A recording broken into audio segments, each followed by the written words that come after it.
Boom! What's going on, Investomaniacs? Knight Rider here, and today we're talking about Zynga and GLUU Mobile, both of whom have been losing a whole grip of money over the past many years, and also diluting their shares quite a bit, although share dilution has slowed down for both of these companies in recent years. Nonetheless, no surprise, when you lose a bunch of money, you need to raise more money. So Zynga recently announced they are offering a $600 million convertible senior note for a 5-year period, which either means more debt or more dilution, so both negative outcomes for that. Now, you may know some of Zynga's biggest titles, such as Farmville, Zynga Poker, and Cityville. They also have some large IP titles, such as Game of Thrones, that one's nice and new, Indiana Jones, The Wizard of Oz, and Willy Wonka. The girls, they said, I'm Willy Wonka. Isn't there someone have a song, something like that? According to Zynga, they had an amazing first quarter, saying, quote, "Given the strong momentum of our live services, we are raising our full year 2019 guidance to $1.2 billion in revenue, up 32% year over year, and an increase of $50 million versus our prior guidance.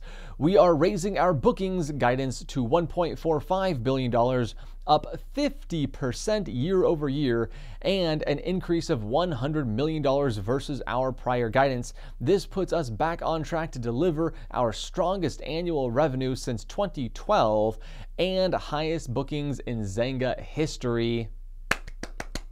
For a company which has been losing quite a bit of money, this is a hefty increase, a very good thing, assuming they actually pull it off. Although we still need more than that after this. We need more growth, but this is a fantastic sign. This is a nice raise of guidance.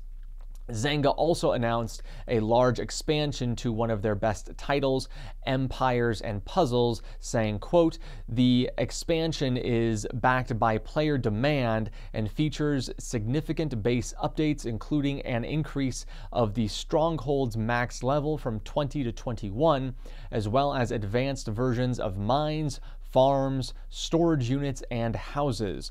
A brand new building, the Hunter's Lodge, is also being introduced, allowing players to craft new battle items.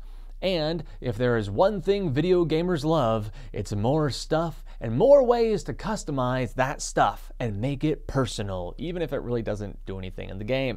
Hey, I wish I could give Zynga the thumbs up. I did like this quarter, but the track record is just so bad, and they've done just lost so much money over the years. Although they did have small profitable years in 2017 and 2018, and they have been free cash flow positive since 2016. But the overall company has lost so much money. They have so much in debt. There's been so much dilution over the long term. I just really need more data to tell me, hey, this is going to work out. Plus, even though they were profitable, $27 million in 2017 and $15 million in 2018, you can see they've now lost $119 million in trailing 12 months. So basically, the first half of 2019, and are back into, oh no, I'm sorry, they're still free cash flow positive. But nonetheless, I need more positive data. I think these guys have some solid games in the pipeline, but I just can't get behind it quite yet, but maybe in the future. Then we have GLUU Mobile, who has also been losing a whole bunch of money and diluting their shares. Some of GLUU Mobile's popular games are Diner Dash, Tap Sports Baseball, and Age of Empires. GLUU considers their best growth games to be Design Home, Tap Sports Baseball, and Covet Fashion, which, according to their Q1 report, quote, "all had meaningful year-over-year bookings growth in 2018 and collectively ended the year representing 74% of our bookings. We view this concentration in 3 games franchises as a strength, not a weakness, as these games are representative of the new focus for GLUU, games that grow bookings year over year. These titles allowed us to grow annual bookings to $384.6 million, up 20% year over year with no contribution from new launches. Again, very good. I am happy for GLUU Mobile, and they have done quite well with these three games.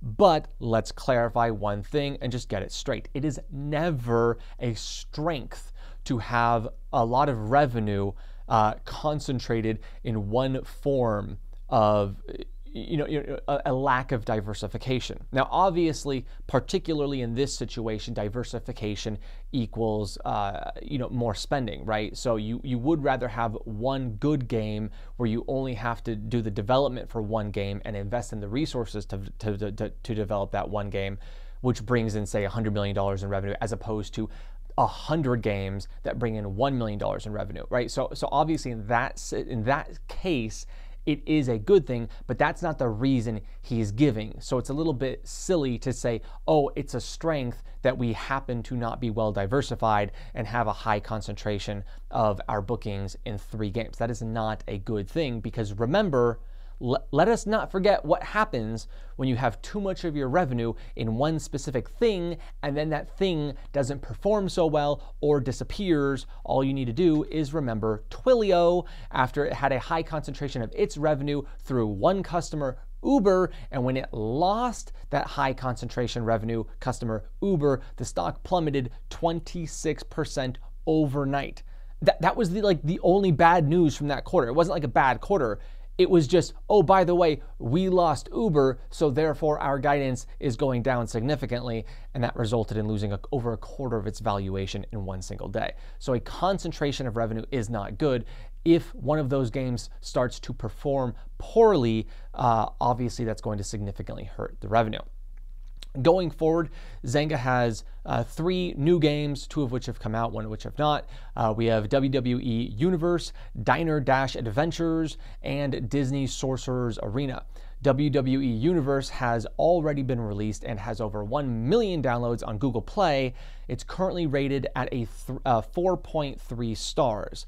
Now, there are 5 WWE games released on Google Play, and WWE Universe is tied for 3rd, so 3rd/4th out of 5. Now, in other words, there are 4 competing games, and WWE Universe only outranks 1 of those 4 games. Not exactly the reception we were hoping for.